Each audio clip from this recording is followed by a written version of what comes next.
Hello, everyone. Welcome back to the Resonant Arc Book Club. We're going to be discussing The Final Empire some more today.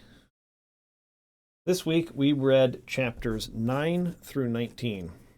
I read further than that because I got really hooked by the material we read this week. It was super intense and really, really good.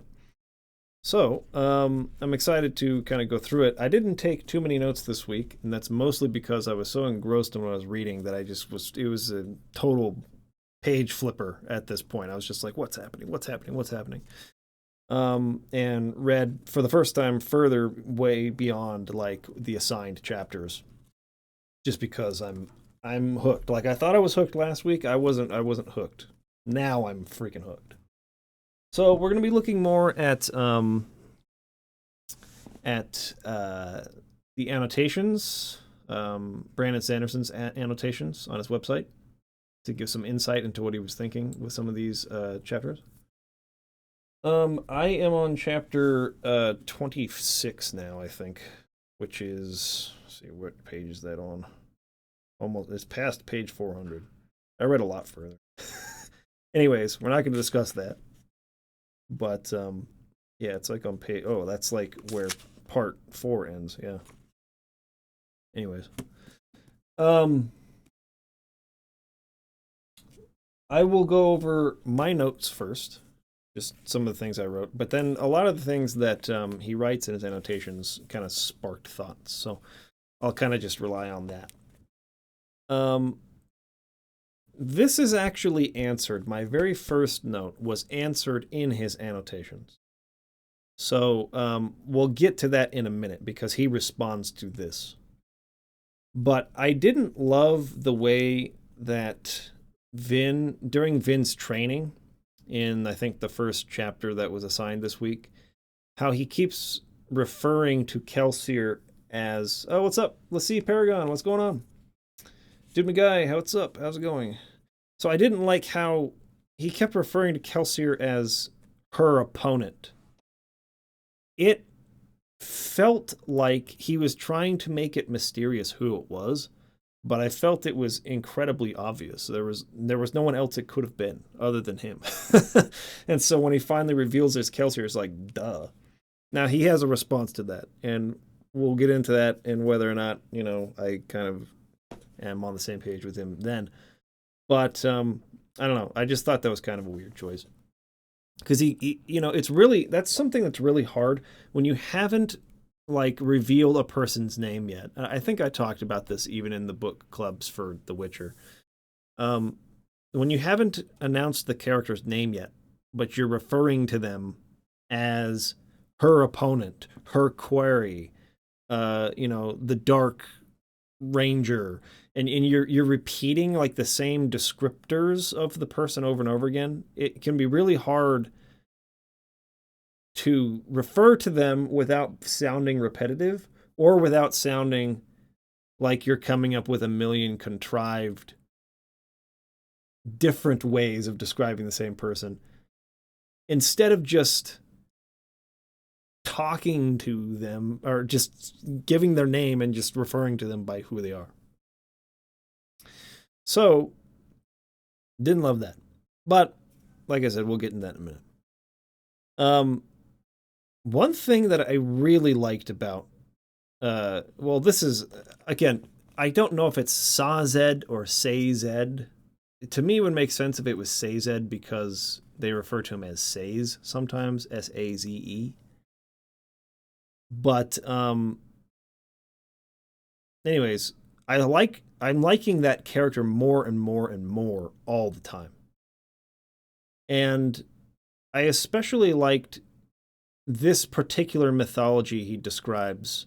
I think it's on page 178, the Nelazon mythology.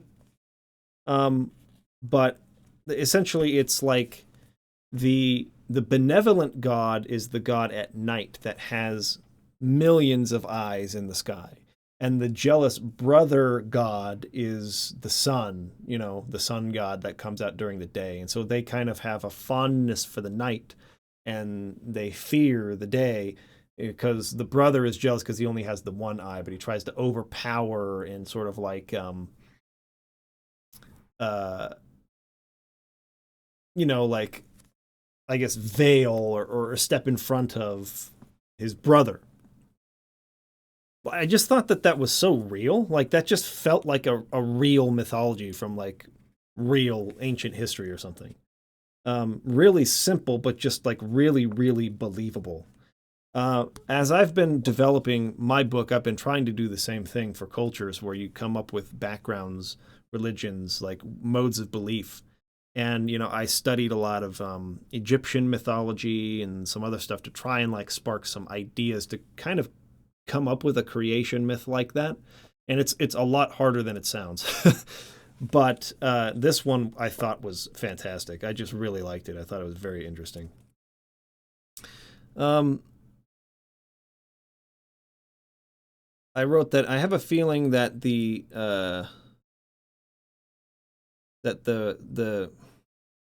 I can't even read my own writing. The prayer that Sazed gives or Sazed gives is really important. I just wrote that down. I think that this is important. There's something about that prayer that's important in describing him, maybe like some of his own secrets. But I don't know exactly what it is. I don't even have a guess. Um, I liked how Vin felt invisible in the noble woman's sort of mask that she wears at the ball. At first she's very nervous, but then she sort of realizes that she's hiding, just like she likes to do, like she's always done her whole life, but she's hiding while she's in the gown with the makeup, with the hair. She realizes that is a mask she's wearing and that she's actually hiding. And that moment where she kind of gets some confidence in order to step in there and do what she's supposed to do. I thought that was a really nice moment.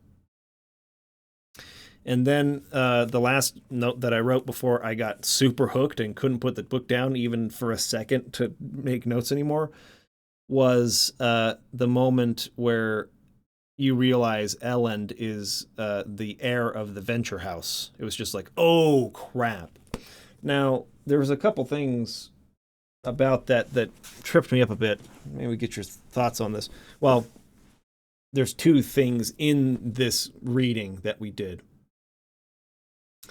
that tripped me up a bit, and I want to get you guys' thoughts on it. Before I do that, I'll read some of the comments. Let's see, Paragon says, you've changed your channel so much. I guess so. Like, we're still uploading same types of videos to the main channel, and we're still doing the podcasts. They just go on the archive channel. Final Fantasy Fridays are coming back soon, though. Rob says, I watched a podcast about pronouncing Cosmere names. There's a lot of disagreement, but ultimately choose your own. There are a few guides. I'd have to look that up because does Sanderson himself ever pronounce them? So that people know? I like when fictional universes feel real and lived in with details like that, says Restless Oblivion. Me too. It really helps to sell the believability of the setting. I really like it a lot. How's your theory on Sazed being a traitor going, Mike? I have more doubt about it now than I did before. Now that I know that he's a keeper, that kind of changes my view of him a little bit more. I'm not throwing out the possibility of it, especially since like he's really set up this idea of like anyone can be a traitor, anyone can betray you.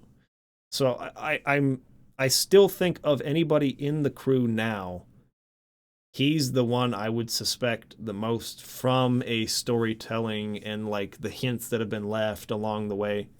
But I have more doubt now than I did before.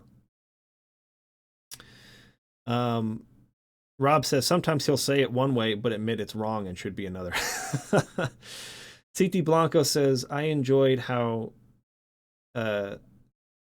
sad she felt, like how it said she felt like herself with Elend. Oh yeah, she's always feigned intimidation growing up, and he's always defensive with rebels, and is always defensive with rebels. She didn't need shadows or corners. She needed a mask of sapphires, makeup, and blue fabric. Yeah, that was a really good line. I liked that one too, Spyglass. So anyways, though, no. what tripped me up a little bit was that they had trained her on the names of nobles. They didn't train her to dance right away. I don't know why. I don't think it takes that much time to teach someone how to dance. But anyway, so she wasn't going to dance on the first ball, but they didn't tell her the name, like the first given name of the heir of House Venture, one of the most important houses, so that when she heard his name was Ellen, she didn't think right away, oh, this could be Ellen Venture. That to me seemed like a pretty incredible oversight on the part of Sazed. And it made me wonder, like, wait, what doesn't that draw any suspicion toward her? Shouldn't noblemen know who he is if he's like that important a figure?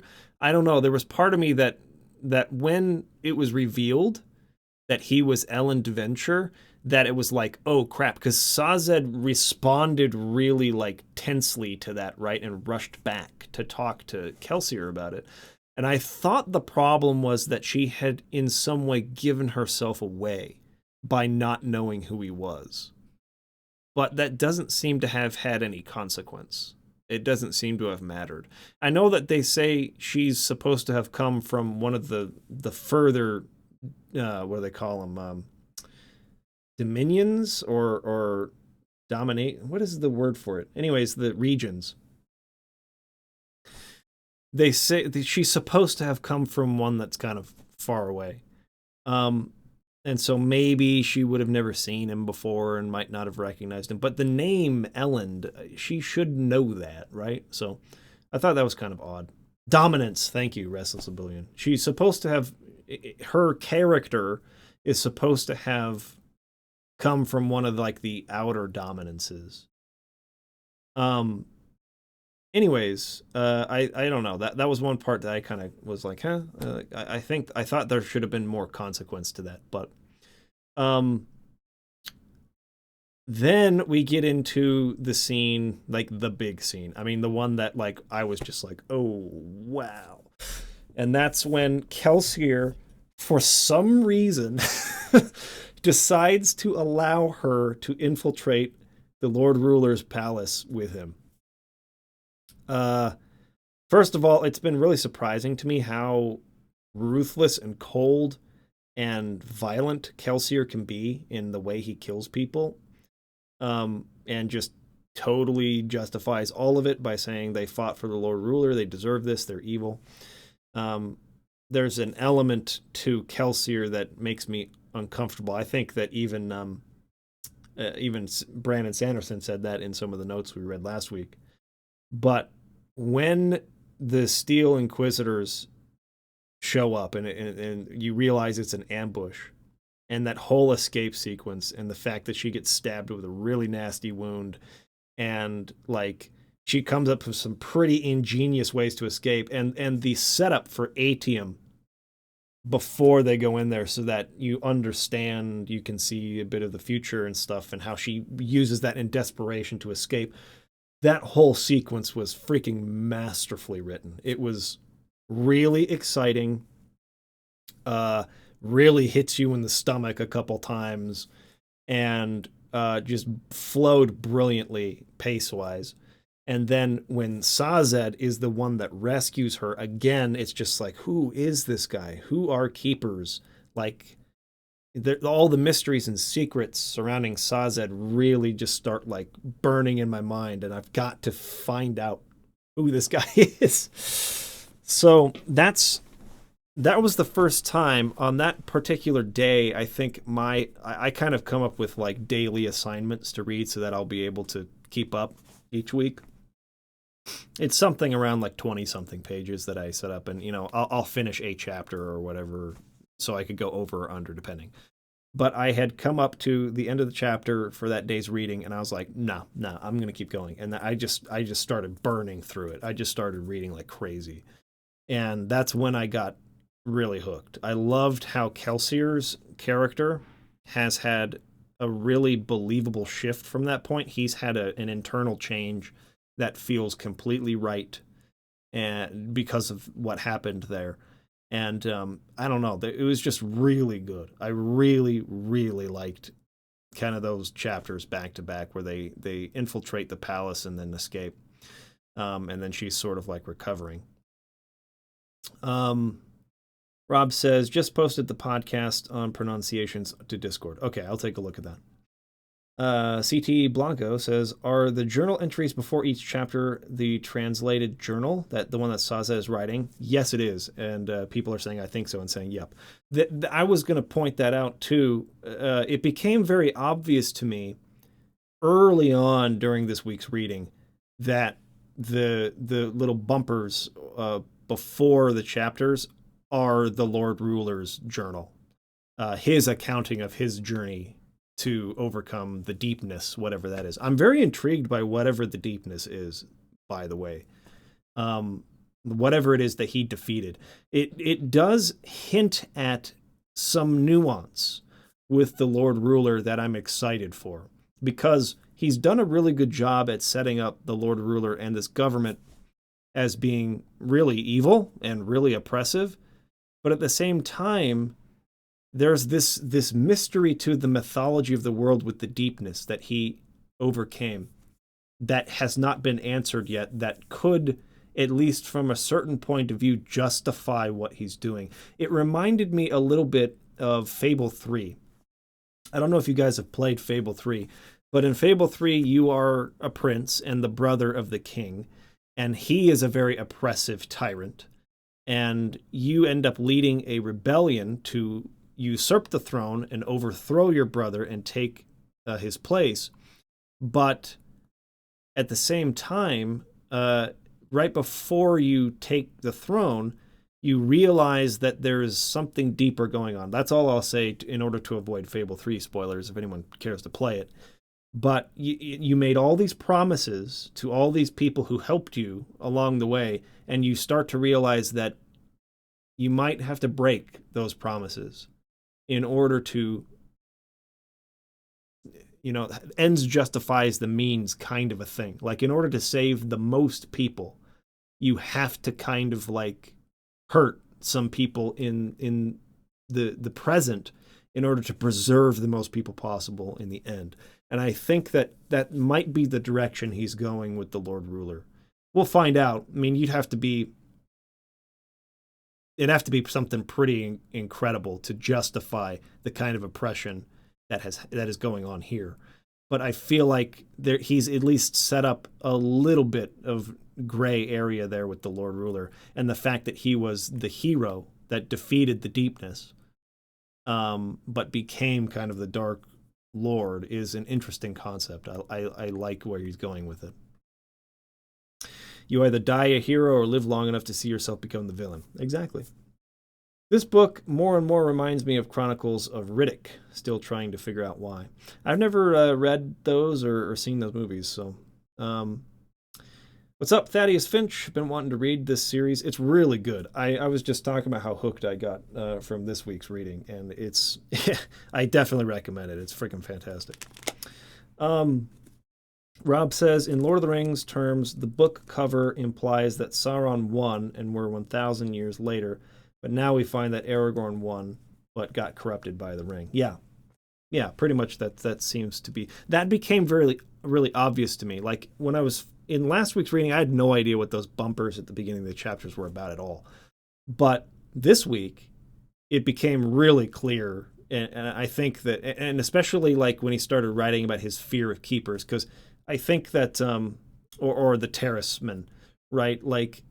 Kelsier sort of mentions that. I think Sazed or Sazed to some degree mentions that, and then in the bumpers directly following that, this person's paranoia around keepers and terracemen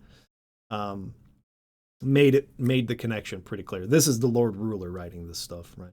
I still don't like the name Lord Ruler, though. It sounds a little cheesy to me. I like a lot of the other names that he's come up with. He'll mention some of that in the annotations we get into, like obligators and things like that. But that particular phrase or nomenclature for the emperor, Lord Ruler, I don't know.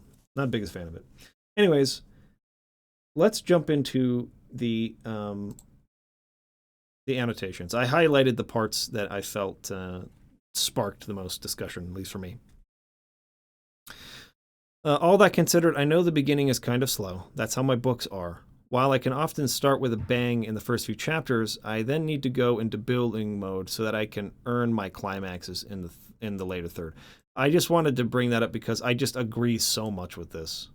Like, and like I was telling you guys, I really struggle with the concept of people thinking, "Oh my gosh, like the beginning is so slow," but it's like if you don't build this, if you don't qualify your climaxes, they won't be as impactful emotionally. You need to set it up in order to pay it off. And so I am totally on board with slower uh, beginnings. If it means that we're going to have really good payoffs later, I like the slow burn at the beginning personally. So as I was reading through some of these annotations today, actually, um, I I kind of felt like Brandon Sanderson and I think a lot alike in a lot of ways, or at least our opinions on storytelling seem to have a lot of crossover. He's saying a lot of things here that it's kind of like, yeah, like that's exactly what I think. And so, anyways, Chocolate Rob says should be dude boss. That's what I'm talking about. Not Lord Ruler, but the dude boss. Okay, moving into chapter 9 here. The fight in this chapter is what I consider the first true Elementic battle of the series. This is what it's supposed to feel like. There's a reason I started with the concept of Vin feeling free. Elementic battle is graceful, yet sharp. It is leaps through the mist and clever uses of pushes and pulls. This is what attracted me most to the magic system, not the logic of metals and the like, though I enjoy that. I loved the idea of mist, plus flying forms and fluttering mist cloaks. I realize that it's obvious, by the way, that Kelsier is her opponent. I didn't write the chapter calling him her opponent to be surprising. I just thought that by de-emphasizing Kelsier, I could create an illusion of tension. That's the part that I didn't feel. I didn't feel the illusion of tension. So in that particular way, I didn't think he was quite successful with that. But he does say this. The idea is that Vin herself isn't thinking of him as Kelsier, just as an opponent. That part I do get. I think there might have been a better way to do that, but after reading that particular part, I get what he was going for. Chapter 10. This chapter has my favorite of Ham's little philosophical dilemmas. Most people I've had read the book don't think much of his argument. It seems obvious to them that resisting the Lord Ruler is the right thing for people to do. I guess that means I've done my work well, giving the readers a distinct hatred of this government. And yet, I don't think the answer is that simple, not for people living in the world. Ham has a point, in my opinion. Not a big one, but at least one worth considering. And again, I hope that this is set up for some gray area with the Lord Ruler, rather than making him the typical Dark Lord, right? That is completely corrupted, completely evil. I'm hoping that what this foreshadows is that the Lord Ruler might have some reasons, from a certain perspective at least, for why he's doing what he's doing. And that when we realize that, we'll go like, oh, wait a minute, that kind of changes things when you consider that. I hope that's where it's going, and I'm very excited to find out more about it. Rob says all his books tend to end with what is known as the Sanderson avalanche, where all the event threads come together at breakneck speed, twisting upon each other. Keep thinking those thoughts, Mike. Yeah, I'm liking it. I'm liking his approach because he's setting up a lot of stuff, and I have a feeling they're going to pay off really well because he spent so much time setting them up the right way. So I'm a fan of that. Dude McGuy says the beginning feels too slow. The beginning is too slow. Feels more like a modern audience complaint to me rather than an actual criticism. It's important to hook the audience, but action or fast-paced story is only one way to do that. Yes, I agree. I actually prefer that stories start off a little slower and they do a slow burn of world building and getting you to believe in what's going on. Thaddeus Finch says kind of a Fable 3 idea, villain by necessity. Yeah, I actually brought that up. I don't know if you were here when I was talking about that, but Fable 3 was immediately what came to my mind when thinking about what he might be going with in terms of the Lord Ruler. And if that's the case, I'm super stoked for that. Super stoked for that. Here he says, I began to wonder what it would be like to have a kind of missionary who preached 100 different languages or 100 different religions. He's talking about Sazed here. A man who, instead of advancing his own beliefs, tried to match a set of beliefs to the person, kind of like a tailor looking to fit a man with the perfect and most comfortable hat. That's where the inspiration for the entire sect of keepers began. Soon I had the idea that the Lord Ruler would have squished all the religions in the final empire, and I thought of a sect of mystics who tried to collect and preserve all these religions. I put the two ideas together, and suddenly I had Sazed's power. I then stole a magic system from Final Empire Prime, which I'll talk about later, and made it work in this world. So the only reason I highlighted this is because I loved the idea of keepers. They fascinate me. This idea that the Lord Ruler ascends and wants to essentially erase history before his ascension, which is a means of controlling people, right? And controlling what they think and what they believe. And his arch enemies or arch rivals or whatever would be these keepers who try to preserve the knowledge and the culture from before the ascension. Love that idea. Think it's super cool. And Sazed is quickly becoming one of my favorite characters in the book because of this.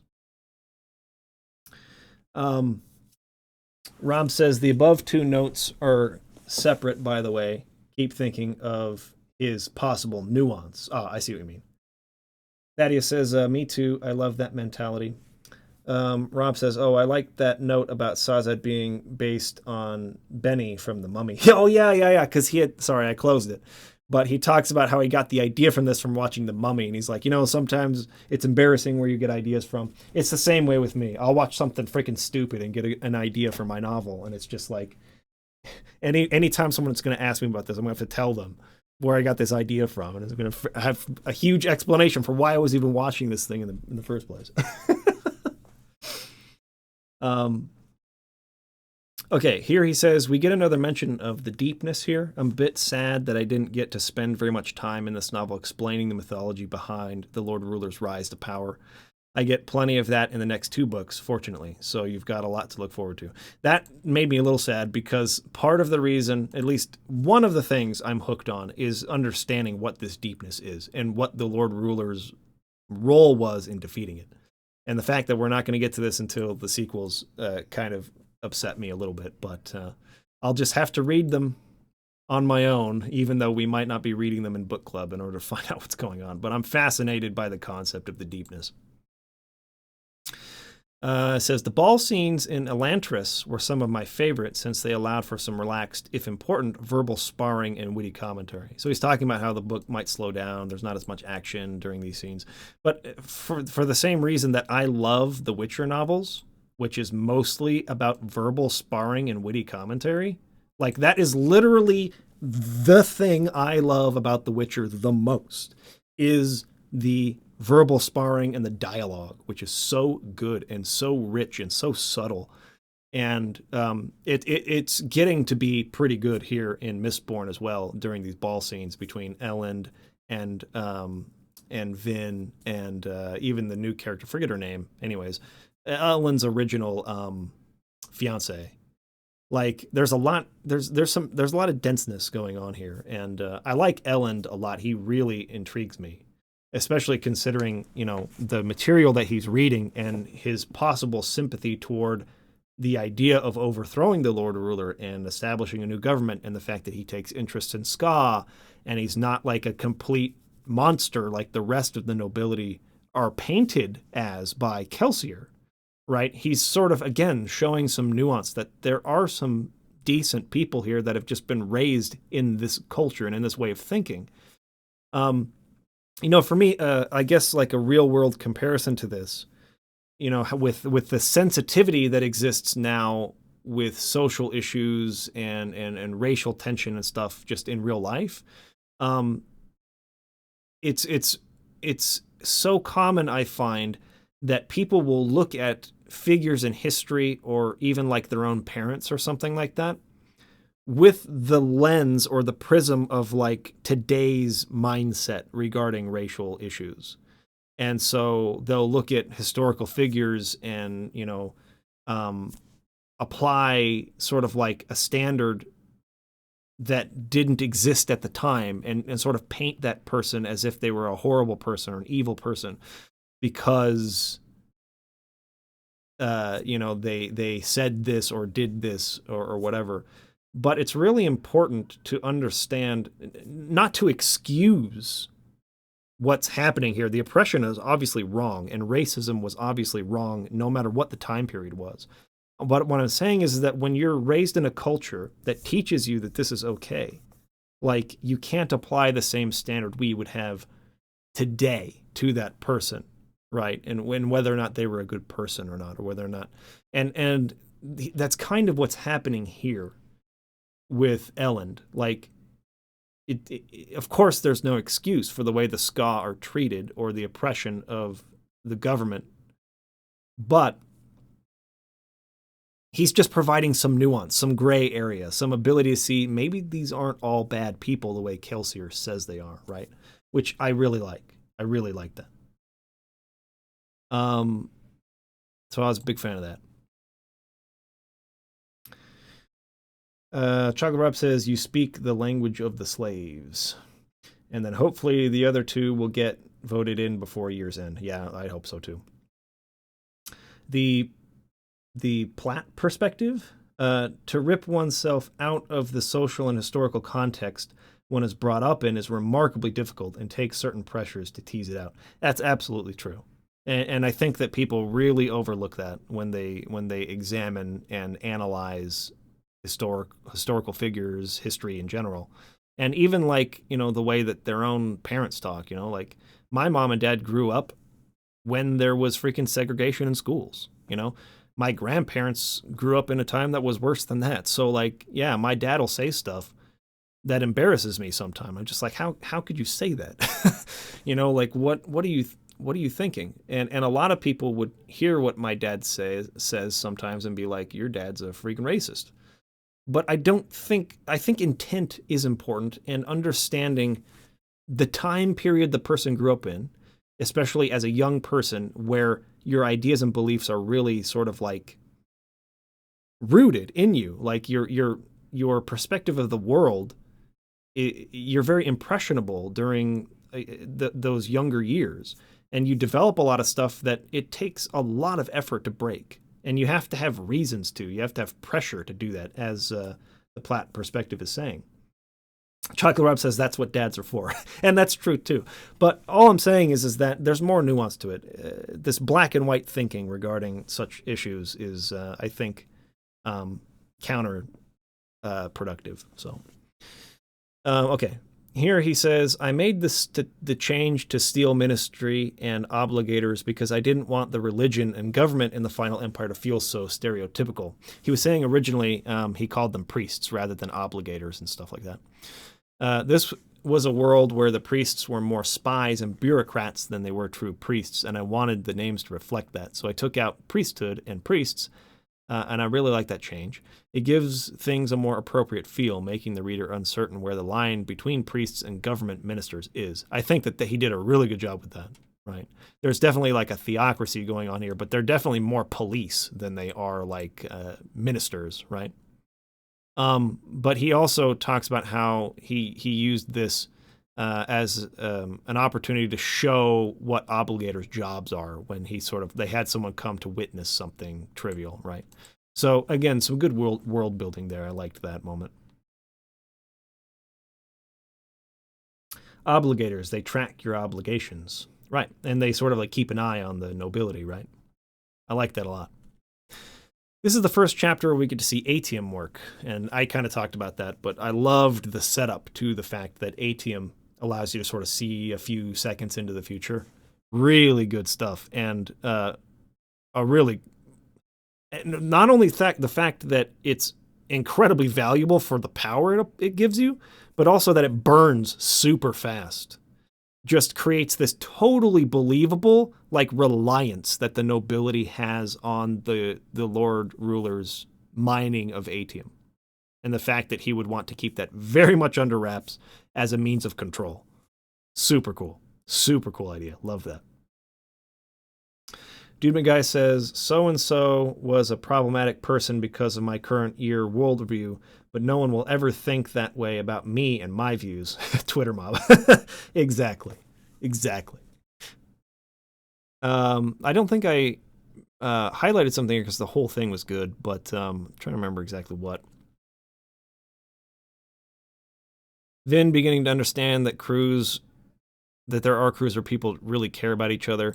I think he says something about being an optimist here. Oh no, not quite yet. He wants to be useful. This is where she gets messed up, right? The room in the palace is another reason why I had to make this book about much more than just stealing atium. Kelsier is half convinced that the Lord Ruler keeps his atium stash in this room rather than in the treasury. Either way, it wouldn't be too difficult for a Mistborn like Kelsier to break into a room like this, or even a treasury, and be off with the atium. He essentially did that in one of the keeps earlier, right? Either way, Kelsier wouldn't feel that he needs a crew in order to break into a room and steal some metal. This is why he decided to make it more than just a heist story.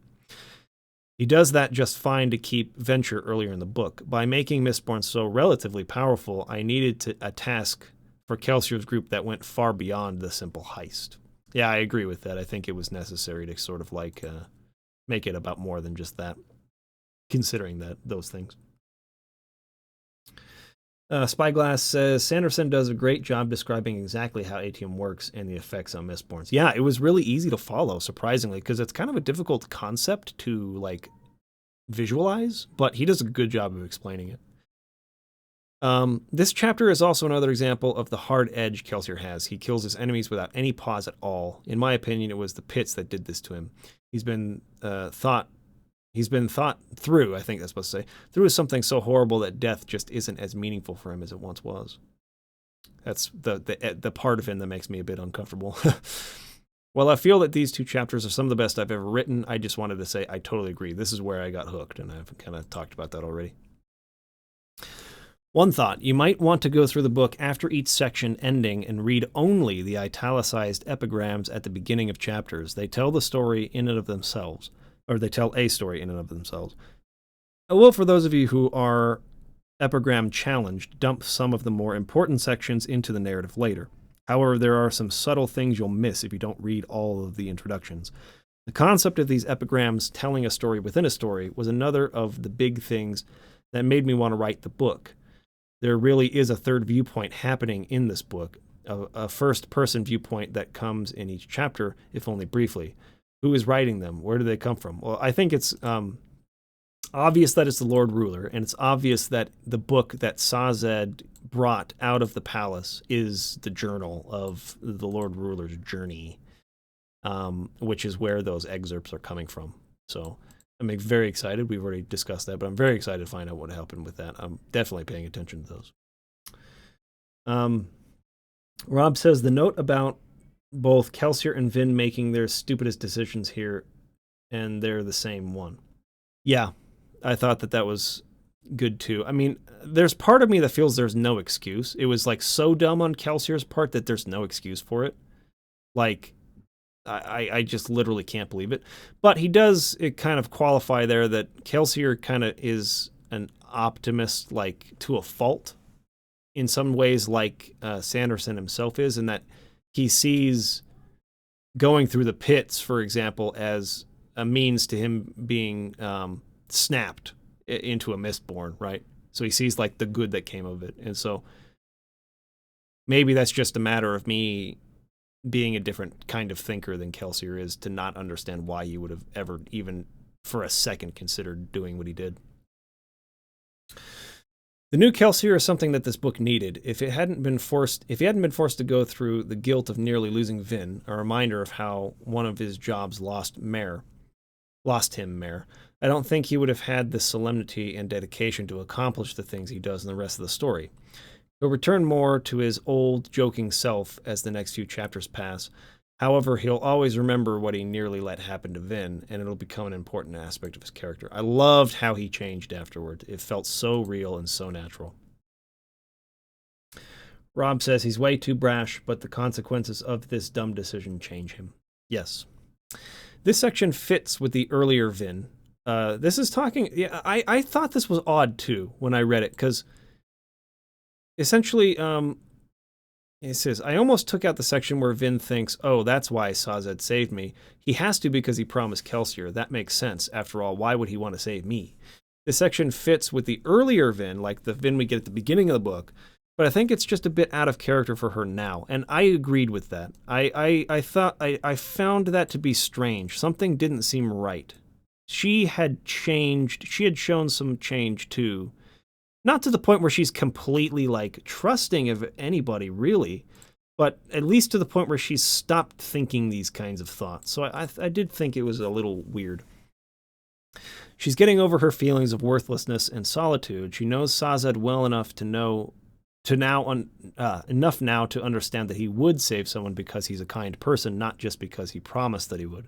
So I shortened Vin's thoughts in that section, de-emphasizing them by adding them into another paragraph rather than giving them their own.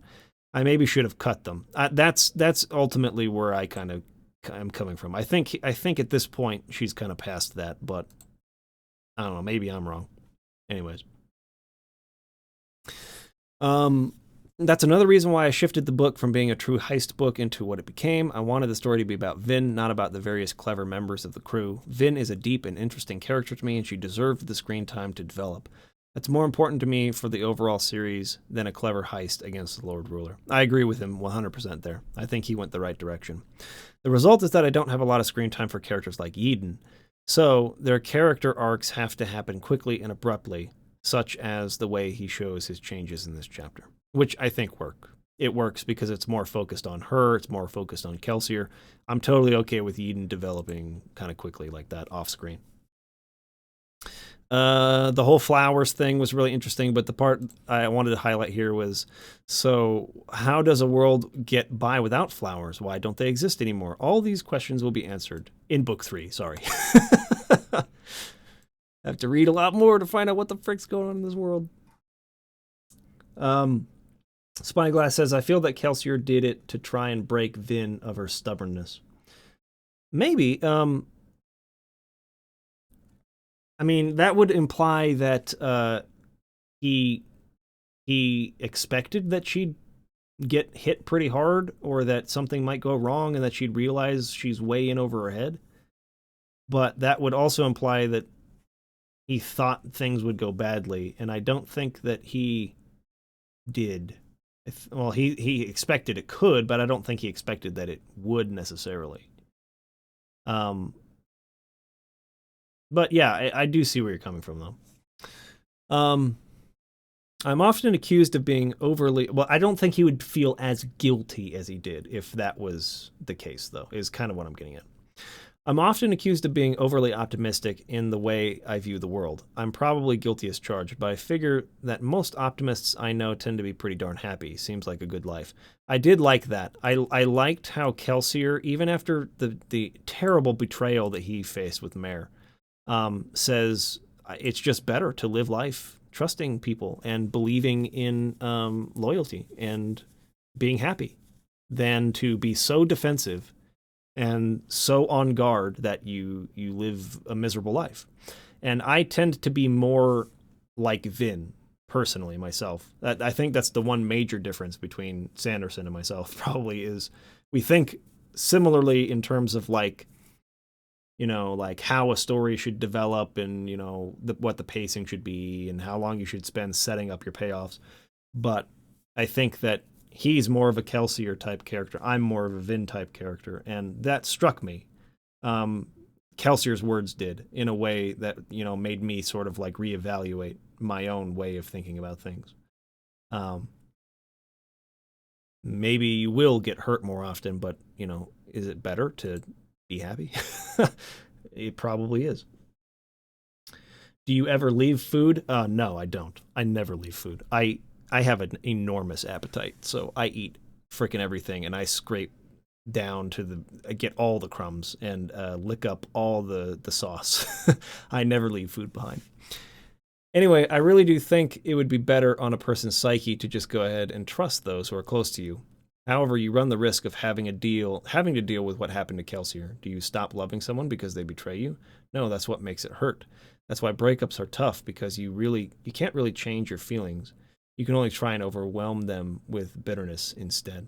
I thought that was really profound. Okay, a couple more here.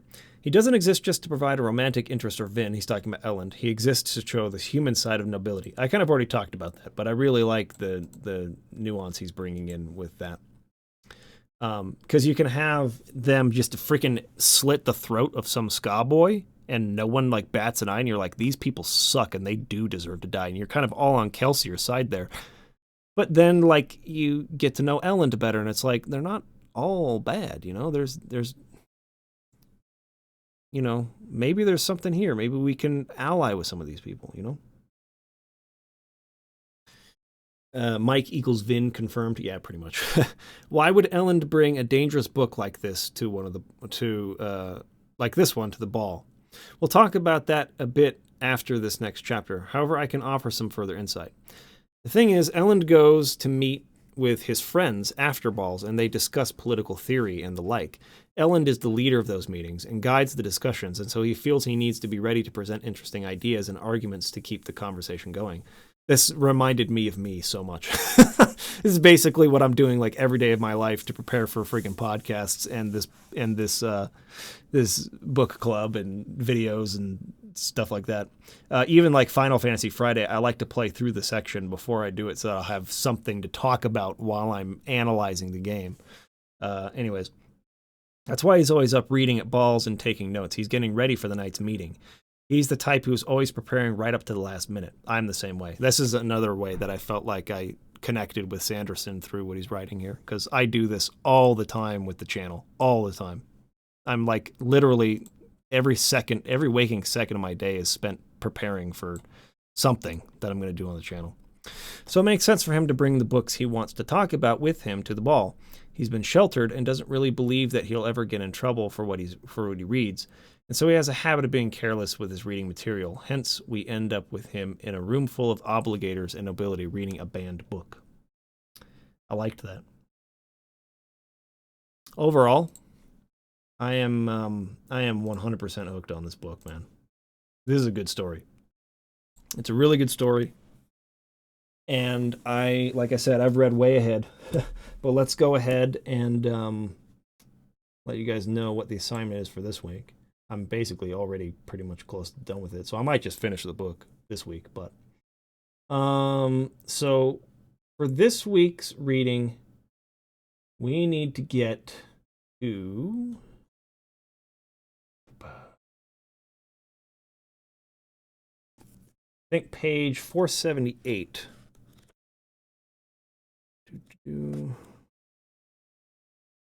Which ends us on chapter 29. So we're reading chapters 19 through 29, or up to 29. So don't read chapter 29 unless you want to, like me. But we're going to be discussing up to chapter 29 on page 478. So that is this week's assignment. I'm stoked. Hope you guys are as well. Rob says, I chose to recommend ending this reading section with the kid being killed, something so suddenly brutal. Oh, with that part where they slit the kid's throat. Yeah, it was pretty crazy. Kaysen is too behind to join in, but have you talked to him about it? I have talked. I mean, after the podcast on Sunday, I was like, hey, you know, book club's coming up. If you had a chance to read it all, if not, I mean, you're going to have to do a lot of catching up really fast. And he was like, yeah, I don't think I'm going to be able to do that. So the next book we're going to read is Crime and Punishment, a book he's already read before. So it'll be easier for him to follow along, even if he doesn't have time to read that week or whatever. But I don't know. I hope he'll eventually get into reading these books, especially if we do the sequels in book club. But no, I haven't talked to him about the story much past that, because he's a bit spoiler sensitive. So like a lot more spoiler sensitive than maybe some people are. So he likes to like go in totally blank mind, doesn't know anything about it at all, kind of a thing. So beyond just discussing the fact that he wouldn't be joining us on book club for the rest of the month while we finish this book. I haven't really talked to him much about it. Anyways, anybody have any further thoughts before we wrap up? All in all, the book is awesome. I love it. I love Sanderson's thoughts and his ideas about a lot of things. I love what he's setting up. I can see that it's moving towards something that's going to pay off really well. And stoked to finish the book, which I might do this week, even though we have 2 more weeks left. Which is interesting because this book's about twice as long as the Witcher book, but I'm kind of just flying through it.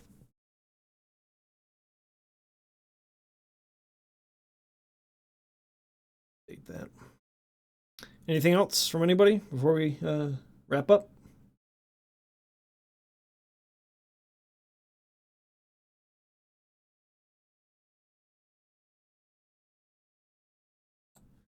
Rob says, I'll put some interesting notes under the video.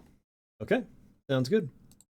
Well, until next week, everybody, thanks for joining me.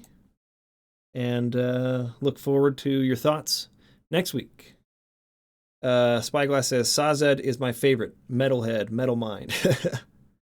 Did you watch that vid I posted the other day? I've not seen it yet. I'll try and get to it. See you, everybody. Have a good one. Peace out.